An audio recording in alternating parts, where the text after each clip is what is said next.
after a while they got, well, shall we say, closely related. In 1394, the king, Olaf of Norway, became king of Sweden when his uncle, the king of Sweden, died. Imagine that. And 2 years later, he got married to the great Margareta, one of the greatest monarchs of the Middle Ages, Margareta II of Denmark, an incredibly gifted, intelligent woman. And because of her overwhelming presence, the crown was located in Copenhagen after that. They called the Kalmar Union. They signed the deal at a place called Kalmar Castle in Sweden, but it was ruled essentially from Denmark. This went on for a long time. We call it the 400-year night. 1396 went on until the 1600s when the great Gustavus Adolphus led a revolt in Sweden. He's called the George Washington of Sweden to this day, and liberated Sweden from the Kalmar Union. But we remained under the Danish crown for 400 years. Our language, bokmål, the official language of official form of Norwegian, book language, is almost a dialect of Danish. Because our intelligentsia, our educated class, our professors, our clergy, all were essentially Danish in outlook. This went on until the late 1700s. War, French Revolutionary War. Britain did not like anyone trading with revolutionary and later on Napoleonic France. So they'd attack anyone trading with France. So the king of Denmark, Norway, the king of Sweden, and the king of Prussia and the Tsar of Russia got really PO'd about this crap. And they got together called the Pact of Armed Neutrality to protect their shipping. The British were PO'd about that. They liked attacking neutral shipping, and they're afraid this new alliance might become pro-French. And so they, under the great Horatio Nelson, to launch a brutal attack, wiped out the Danish Norwegian fleet at anchor if they were neutral, and lobbed a few cannonballs downtown Copenhagen. Boy, you can bet the Danish king was really ticked off about that one. So he aligned his kingdom with Napoleon. Now Napoleon had a law called the Continental Submission. No one under him or allied to him could trade with Britain. Our biggest trading partner is Britain. So therefore, and because the sea separates us from Denmark and they're overlord in Paris, we continue to trade in Britain and they couldn't do jack about it. The king of Denmark saw the handwriting on the wall, so he sent his son, Friedrich, great guy, we all loved him, super human being, to be our regent of Norway. And he started the so-called Norwegian independence movement with the idea of reuniting with Denmark later on, of course. Yeah, that's the ticket. So we did that. And when Napoleon fell in 1814, after that disastrous invasion of Russia, we're dancing the streets. We're saying, we're independent, we're independent.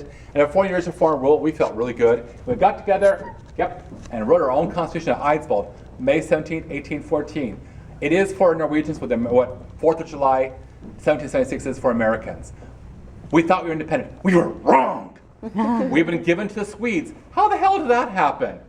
In a world ruled by Napoleon, the Swedes didn't have a crown prince they wanted. They figured the next king should be a French general. So they went to Eugène de Beauharnais, Napoleon's brilliant stepson. So capable, he is such a great general, he saved his stepfather's ass at the Battle of Wagram. Such an superb administrator, he was Napoleon's right-hand man in Italy.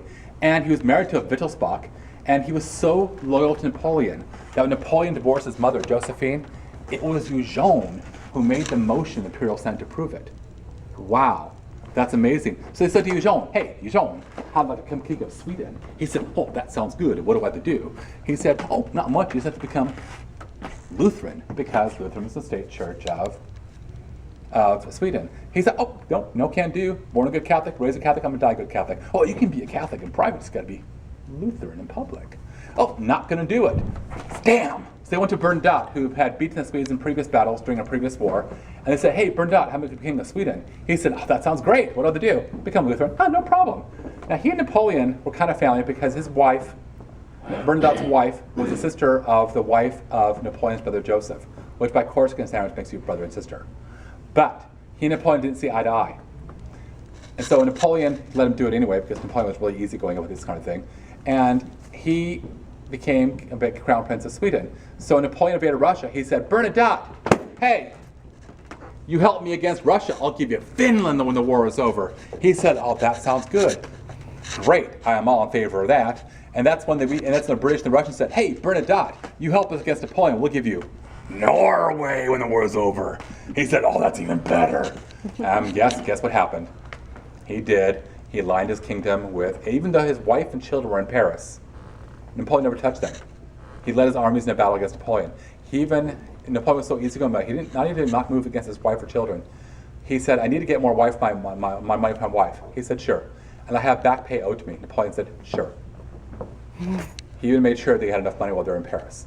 And so we were all downstairs saying, we're independent. That's when Bernadette said, oh, I guess I forgot to send a memo. You belong to me now. And we said, hey, nothing personal, but we don't want you after king. He said, hey, no offense taken, but you're mine now. And we said, we must have missed a meeting because we don't want that. And he said, let me explain how it works. My army, Russian army, Prussian army, Spanish army, French army, British army, they all agree with me. Your army, you don't have one. So we said we became part of Sweden, but we agreed under the Danish Swedish crown, but he agreed to respect the constitution. By the way, why did Bernadotte not get along with Napoleon? He was an ardent Republican, anti-monarchy. He even had a tattoo in his butt saying death to kings. He became king of Norway and Denmark, never learned to speak a word of either language. He once said Swedish is word language used for speaking to your dog. Oh. He became their king for 40 years. And they loved him. Go figure the Swedes. We became independent of Sweden after 1905 because we have a huge merchant marine. And every time we had problems, we had to go to the Swedish consulate. We got tired of that crap. We said we're making our own consular service. King Oscar of Sweden said, hey, as long as you're king, you can't have your own consular service. He said, we said, we have a real easy solution to that problem. You're not a king anymore. King Oscar moved his army to the border. We moved our pathetic farmers with pitchforks to the border. We finally said, okay, you can be independent. The whole world said, look, Sweden let Norway go. An era of peace is upon us. That was 1905. 9 years later, World War I. Oh well. But what kind of government would we have? We figured that the person we want for a king would be the great-grandson of the person we wanted in the first place, Friedrich.